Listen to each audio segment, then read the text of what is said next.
بسم اللہ الرحمن الرحیم ایاک نعبد و ایاک نستعین۔ قادری صاحب، آپ کا میں خاص طور پہ شکر گزار ہوں کہ آج آپ نے یہ فنکشن کی رحمت العالمین کی اور ہمارے معزز علماء کو بھی بلایا اور خواتین حضرات آپ سب کو۔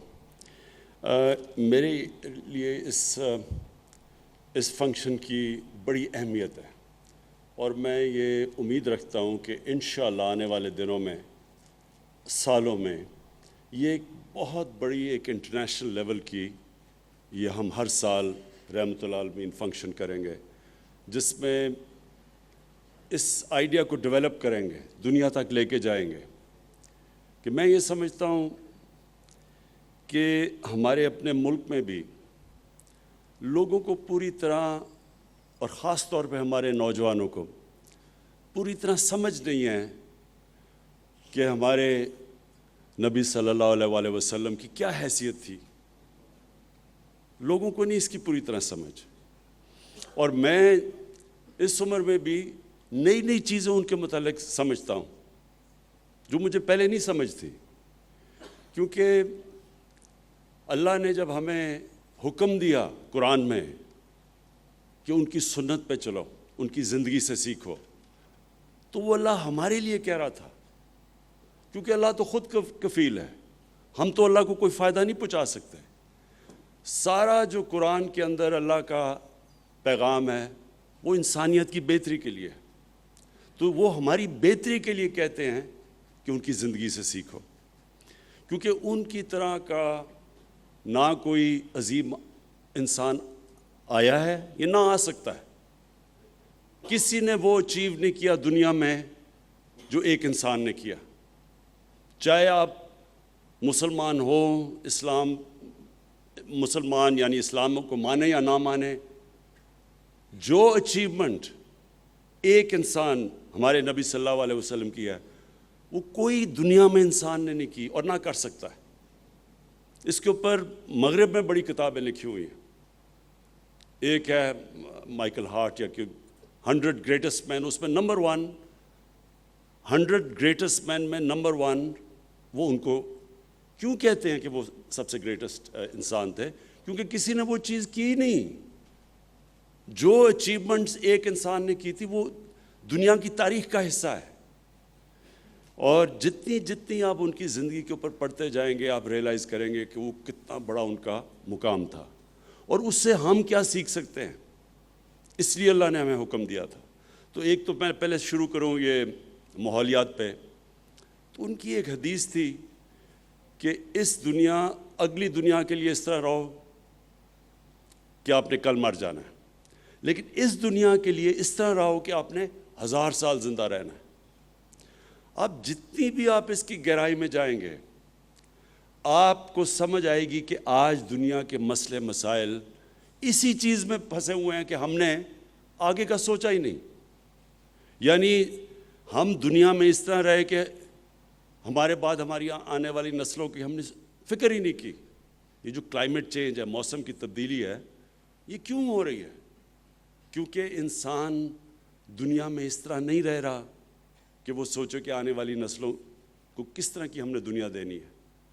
اور اس کے علاوہ بھی جو درخت، تو یہ تو ایک ایسی چیز ہے کہ وہ تو سب کو سمجھ ہے کہ بالکل ایک زمین بدل جاتی ہے جب جدھر زیادہ درخت ہوں، صاف ہوا، تو سب کچھ پتہ ہے۔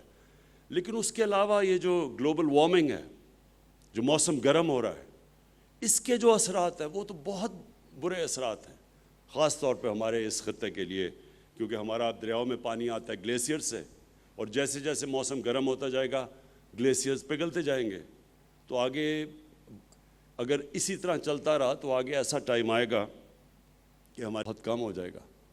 تو اس لیے یہ جو ان کی، میں تو ایک ہی حدیث کی بات کر رہا ہوں، لیکن آپ جتنی بھی ان کی زندگی کو سٹڈی کریں گے اس میں آپ کو نظر آئے گا کہ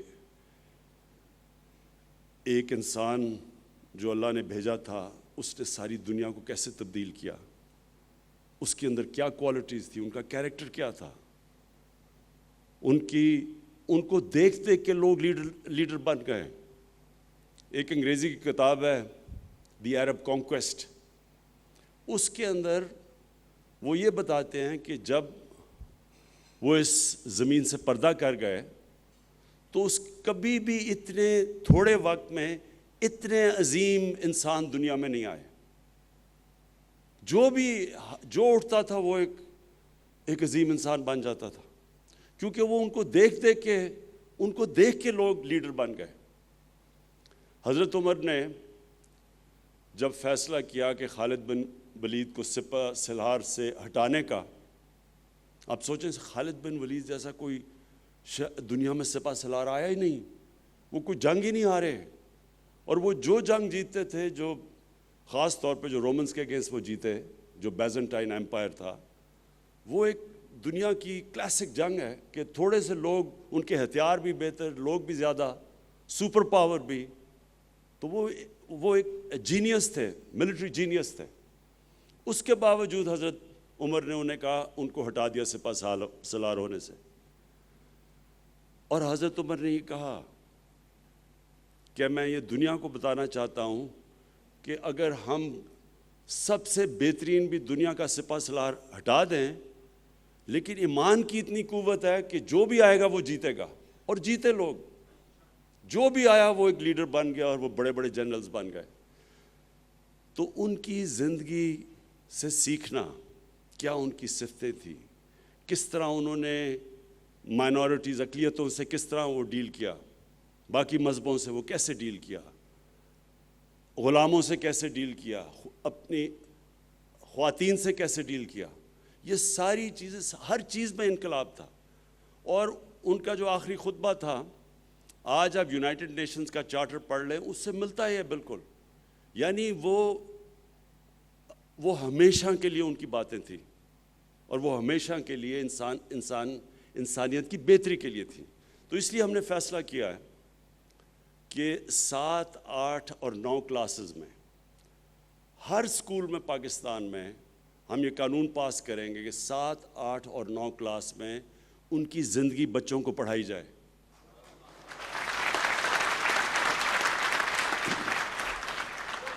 تاکہ ہمارے بچے ان کی زندگی سے سیکھیں. ہم جب میں نے باہر تعلیم پڑھا تھا، تو جو بھی ہمارے ساتھ اسٹوڈنٹس تھے وہ پڑھتے تھے، جو اس وقت کا کوئی بھی بڑا نام ہو اس کی کتاب پڑھتے تھے کہ وہ کیسے کامیاب ہوا. اب بچے پڑھتے ہیں بل گیٹس کیسے دنیا کا سب سے امیر ترین آدمی بن گیا، یا پھر ایک اور اسٹیو جابز، وہ بھی بڑا، یعنی کامیاب لوگ تھے سارے. تو ہمارے بھی یوتھ ان کو پڑھتی ہے کہ وہ کیسے کامیاب ہوئے. لیکن نبی صلی اللہ علیہ وسلم سے تو کوئی زیادہ کامیاب انسان ہوا ہی نہیں، نہ ہو سکتا ہے. تو اس کی زندگی سے جب تک ہمارے بچوں کو پتہ نہیں چلے گا، اور بچوں کو نہیں پتہ، آپ یقین کریں کہ میں حیران ہوتا ہوں کہ ہمارے اپنے پڑھے لکھے ہمارے اسٹوڈنٹس، گریجویٹس کو ان کی زندگی کی نہیں سمجھ. اور وہ جتنا وہ پڑھتے جائیں گے، ان کو سمجھتے جائیں گے، ان کے اندر سے چینج آئے گا. جو علامہ اقبال کا جو سارا شاہین کا کانسیپٹ ہے، مرد مومن کا، وہ کیا ہے کہ جیسے جیسے انسان ان کی سنت پہ چلتا ہے وہ آزاد ہوتا جاتا ہے، اس کی زنجیریں ٹوٹتی جاتی ہیں، اور وہ سب سے اوپر چلا جاتا ہے. یہ جو ان کی کوالٹیز تھیں، جو اللہ ہمیں کہتا ہے کہ ان سے سیکھو، یہ جب تک ہمارے بچوں کو پوری طرح سمجھ نہ ہو، ایک دفعہ ان کو سمجھ آ جائے. اور یہ علامہ اقبال بھی یہی کہتے ہیں کہ جب آپ ایک نوجوان کو پوری طرح سمجھا دیں اپنی اسلام کی تاریخ، اپنی نبی صلی اللہ علیہ وسلم کی زندگی، پھر وہ دنیا میں جدھر بھی چلا جائے ان کو فرق نہیں پڑے گا. لیکن اگر آپ ان کو صحیح طرح تعلیم نہیں دیں گے تو وہ جب باہر جائیں گے وہ متاثر ہو جائیں گے. وہ جب دیکھیں گے ٹیکنالوجیکل پروگریس مغرب کے اندر تو متاثر ہو جائیں گے. تو ایک تو ہم نے یہ فیصلہ کیا. دوسری بات قادری صاحب نے جو ابھی کی، یہ جو فرانس میں یہ جو ابھی ہو رہا ہے، دیکھیں میں جب بھی میں وزیر اعظم بنا تو میں نے OIC کی میٹنگ اٹینڈ کی. OIC کی میٹنگ میں بھی میں نے سب وہاں ہیڈز آف اسٹیٹ تھے، میں نے ان سب کو یہ بات کہی کہ یہ جو اسلاموفوبیا ہے، یہ اسلاموفوبیا جو مغرب میں بڑھ رہا ہے، یہ جب تک مسلمانوں کے ہیڈز آف سٹیٹس مل کے اس کے اوپر پوزیشن نہیں لیں گے یہ بڑھتا جائے گا. اور اس کا سب سے بڑا نقصان جو ہمارے مسلمان رہ رہے ہیں مغرب میں یا ان ملکوں میں جدھر وہ اقلیتیں ہیں، مائنورٹیز ہیں، اگر ہم اس کو ایڈریس نہیں کریں گے اسلاموفوبیا کو تو یہ بیماری بڑھتی جائے گی. اور یہ جو فرانس میں ہو رہا ہے یہ بالکل وہی ہو رہا ہے جو کہ ہم سب کو نظر آ رہا تھا کہ یہ ہونا ہے. اور وہ یہ کیوں ہو رہا ہے؟ میں باقیوں سے زیادہ مغرب کو سمجھتا ہوں. کرکٹ کی وجہ سے میں نے بڑی زندگی باہر گزاری ہے، میں ان کی ذہنیت سمجھتا ہوں. دیکھیں مغرب کے لوگوں کو نہیں سمجھ جو ہمارا رشتہ ہے نبی صلی اللہ علیہ وسلم سے، ان کو سمجھ آ بھی نہیں سکتی. وہ اس لیے نہیں آ سکتی کہ ان کے جو مسیح برادری ہے، ان کے وہ جو حضرت عیسیٰ سے جو ان کا عقیدہ ہے اور پھر یہودیوں کا بھی، وہ ان کی وہاں میڈیا کے اوپر یا جس طرح ان کے اوپر وہ گفتگو کرتے ہیں وہ ادب نہیں ہے جو ہمارے میں ہے. ہم حضرت عیسیٰ، حضرت موسیٰ، ہم سارے اللہ کے پیغمبروں، ہم ان سے بڑی ادب سے ان کا نام لیتے ہیں. وہاں یہ نہیں ہے چیز. میں جب 18 سال کا گیا وہاں پہلی دفعہ تو مزاحیہ فلمیں بنی ہوئی تھی اللہ کے پیغمبروں کے اوپر، حضرت عیسیٰ کے اوپر، اور وہ اس کو برا نہیں سمجھتے تھے. تو میں حیران ہوتا تھا دیکھ کے. فلمیں انہوں نے بنائی ہوئی ہیں جو کہ بے حرمتی کرتی ہیں حضرت عیسیٰ کی، لیکن وہاں اس طرح ریاکشن نہیں آتا. تو میں نے تب ہی سمجھ لیا کہ ان کو اندازہ ہی نہیں ہے جس طرح ہم مسلمان رہتے ہیں اور جو ہمارے عقیدہ ہے.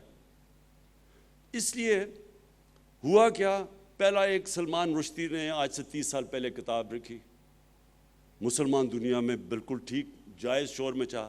سلمان رشدی کو پتہ تھا کہ مسلمانوں کو تکلیف ہوگی کیونکہ وہ تو ہندوستان میں مسلمان گھر میں پیدا ہوا تھا، لیکن مغرب کو نہیں سمجھ آ رہی تھی کہ یہ کیا ہوا مسلمان دنیا میں. کیونکہ ان کا، پھر سے میں آپ کو بتاؤں، ان کا بالکل تاثر ہی اور ہے. دین کے اوپر وہ بالکل مختلف سوچتے ہیں، اور زیادہ تر تو وہ ایتھیسٹ بن چکے ہیں. زیادہ تر یورپ کے اندر دین تو بہت کم لوگ اب فالو کرتے ہیں. تو جب وہ وہاں سے شروع ہوا تو ادھر سے انہوں نے یہ شروع کر دیا کہ جو مسلمان ہیں یہ آزادی رائے کے خلاف ہیں، تنگ نظر ہیں. پوری کیمپین چل گئی، ان کو ہماری سمجھ نہیں ہے، یہ ہمارے ویلیوز کو نہیں سمجھتے، یہ ہماری ڈیموکریسی کو، آزادی کو نہیں سمجھتے. یہ پوری کیمپین چل گئی اور کیمپین چلائی گئی. وہ لوگ، ایک چھوٹا سا طبقہ وہاں ہے جو اسلام کے خلاف ہے، جو اسلام کو بری نظر میں دکھانا چاہتا ہے، جو پروپیگنڈا کرتا ہے اسلام کے خلاف. انہوں نے فائدہ اٹھایا اس سے. اور ہمارے مسلمان دنیا میں جو ہونا چاہیے تھا کہ ہمیں تب سارے لیڈرز کو جمع ہو کے یو این کے اندر اور یورپین یونین میں بتانا ان کو چاہیے تھا کہ یہ ہمیں آپ تکلیف دیتے ہیں جب آپ کوئی بھی ایسی چیز کریں جو ہمیں نقصان، جو بے حرمتی کرے ہمارے نبی صلی اللہ علیہ وسلم کی. ہمیں بتانا چاہیے تھا. یہی میں نے OIC میں کہا، یہی میں نے یونائٹڈ نیشنز میں کہا کہ جب تک ہم جو مسلمان لیڈرز ہیں ہم ان کو نہیں بتائیں گے، وہ جو چھوٹا سا طبقہ ہے وہ ہمیشہ استعمال کرے گا.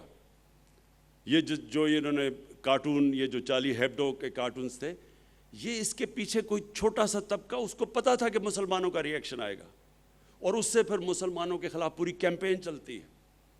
ہمیں پتہ بھی ہے کہ کون سے یہ تھوڑے سے لوگ ہیں، یہ خطرناک لوگ ہیں جو مسلمانوں کو گندی ان کو برا دکھانا چاہتے ہیں. اب یہودی، تھوڑے سے یہودی ہیں دنیا میں، ان کو جو سیکنڈ ورلڈ وار میں جو ہولوکاسٹ ہوئی، ان کے جو جرمنز نے ان کی قتل عام کی.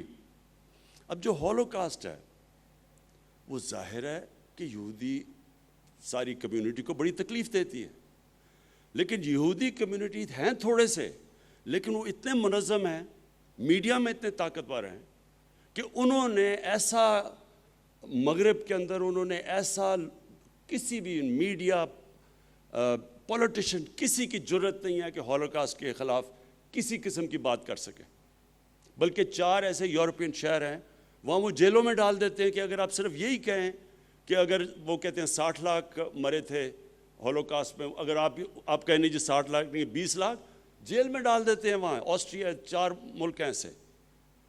تو میں یہ سمجھتا ہوں کہ اگر کسی بھی ہیومن کمیونٹی کو تکلیف ہوتی ہے کسی چیز سے تو ہمیں وہ نہیں کرنا چاہیے۔ یہی تو رحمت العالمین کہتے تھے، یہ ہمارے نبی صلی اللہ علیہ وسلم، بلکہ قرآن کے اندر ہے کہ دوسروں کی عبادت گاہوں کی حفاظت کرو، اور جو ان کے لیے ایسی شخصیت جو ان کے لیے سیکرڈ ہیں ان کو کوئی خلاف ان کے بات نہ کرو۔ یہ تو ہمارے نبی صلی اللہ علیہ وسلم کہتے تھے۔ تو وہ ہمیں بھی یہ کرنا چاہیے کہ کوئی بھی کسی کمیونٹی کو چیز تکلیف دیتی ہے اس پہ بات نہیں کرنی چاہیے۔ تو یہودیوں نے ایسی ان کے اندر یونٹی اور انہوں نے ایسی کیمپین چلائی کہ کہیں بھی آج آپ مغرب کے اندر بات ہی نہیں کر سکتے کسی قسم کی، مثلا آپ کو سوچ بھی نہیں سکتا کہ کوئی مزاحیہ چیز کر دے ہولوکاسٹ کے خلاف۔ تو ہم 1.25 ارب انسان ہیں دنیا میں، ہم یہ کیوں نہیں کر سکے؟ اور مجھے افسوس سے کہنا پڑتا ہے کہ اس کا ایک بہت بڑا فیلئر ہماری مسلمانوں کی لیڈرشپ پہ۔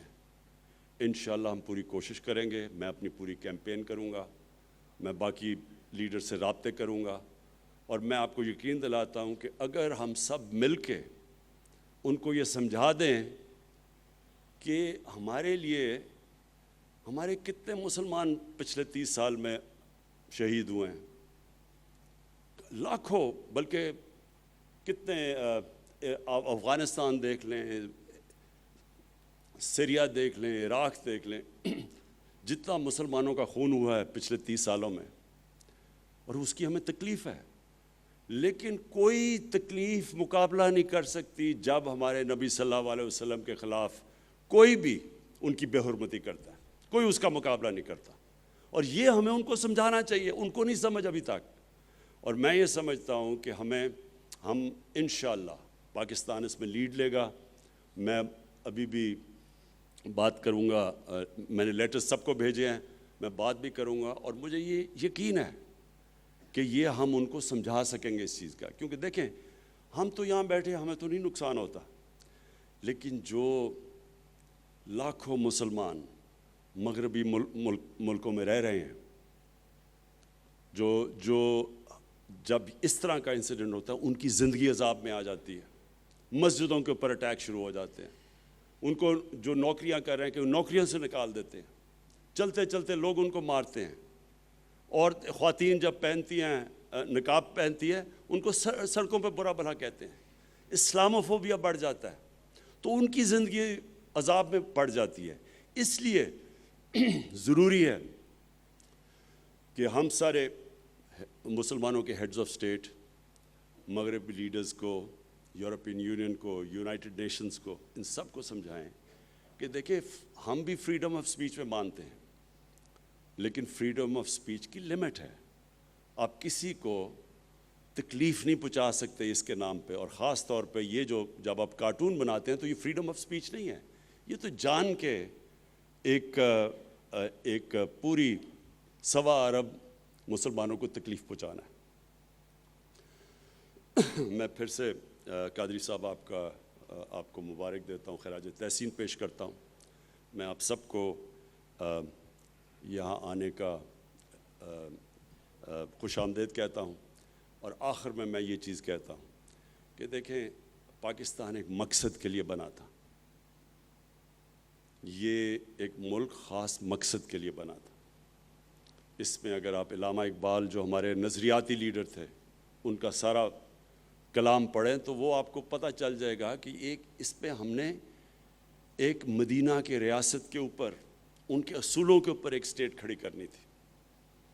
یہ ہماری ویژن تھی، اسلامی فلاحی ریاست، کیونکہ مدینہ کی ریاست دنیا کی تاریخ کی پہلی فلاحی ریاست بنی تھی۔ یہ تھا ہمارا نظریہ اور ہمارا ویژن. بدقسمتی سے اس سے ہم دور چلے گئے ہیں. اگر آج ہمارے مسئلے ہیں پاکستان میں، وہ سارے مسئلے اس لیے ہیں کہ جس مقصد کے لیے ہم ملک بنا تھا اس سے ہم دور چلے گئے. جیسے جیسے ہی ہم اس راستے کے اوپر چل پڑیں گے، اور یہ مشکل راستہ ہے، سٹرگل کا راستہ ہے، لیکن جیسے جیسے ہم وہاں چلیں گے آپ دیکھیں گے کہ یہی پاکستان اوپر اور اوپر اور اوپر اٹھتا جائے گا.